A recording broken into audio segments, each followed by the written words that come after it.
Satin, we got a Facebook question. Yeah, so this just popped up from Jimmy Williams here. Do you think the Reds will get a new manager by next year? I'll open it up to the floor. John, how do you feel?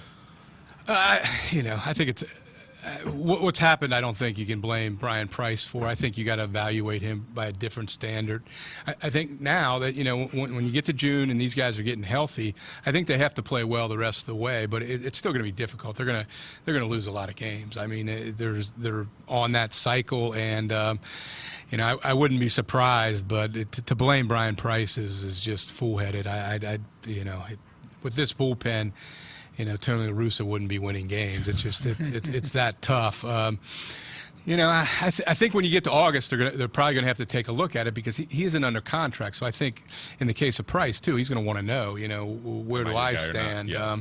If I had to guess, I think there probably will be a new manager again. I'm not blaming Bryan Price for any of this, but when it's this bad, they look at everything, and I think there's a chance that they'd move on to someone else.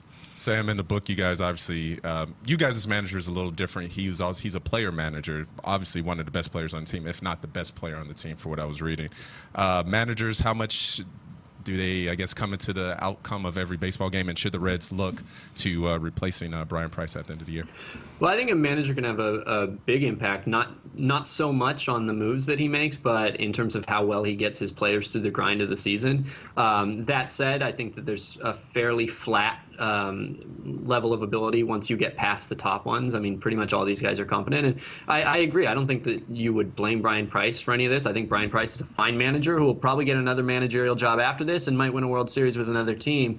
But baseball is really a sport about accountability. A lot of times you make moves not necessarily because you think that the guy is bad or it's going to do bad, but because you have to send a signal to your team that there is accountability, that you got to win games, that you got to play up to your ability. And so when you're in a situation like the Reds are in right now, when you're a team that's clearly rebuilding, as kind of cruel and crass as it is, a lot of times your manager exists to be fired at some point, and you're really almost thinking about when is the time that you can make that change for maximum impact on your team and on your franchise. My guess is that Bryan Price won't be there when the Reds are good again. He might be. I mean, I probably would have said the same thing about Terry Collins with the Mets a couple years ago, and sometimes you make it through.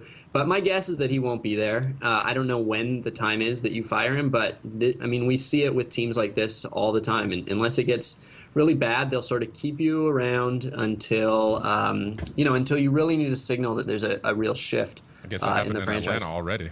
It did, and I think that came a little bit earlier than expected, but I would have bet anything that Freddie Gonzalez was going to get fired. I mean, there was really, everybody loves Freddie Gonzalez. He'll get another job. He's a good manager.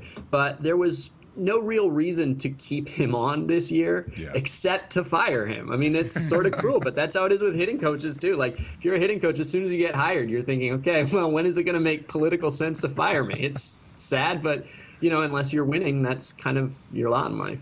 I gotta see Price as the setup man for a Barry Larkin. I mean, as a fan, that's our next Facebook comment. Of course, it's a Barry Larkin. When is he the next Reds manager? Comment. Right. I mean, and this is from James Downey here talking about we have Lou Piniella in house, give him the spot. But I mean, come on, he's a little older right now. He doesn't want to be down in the dugout every day. He wants to still golf and kind of get the. He doesn't want the stress, man. Yeah. He wants to have the tour where he's sitting back a little bit, and that's okay. But hey, Barry Larkin, as for the fan, how can you not root for that? Well, you want to. If I'm Barry Larkin, I want to be put in a position where I'm going to succeed, and I don't know right now, being the manager of this Reds team, you're really going to be in that position anytime soon.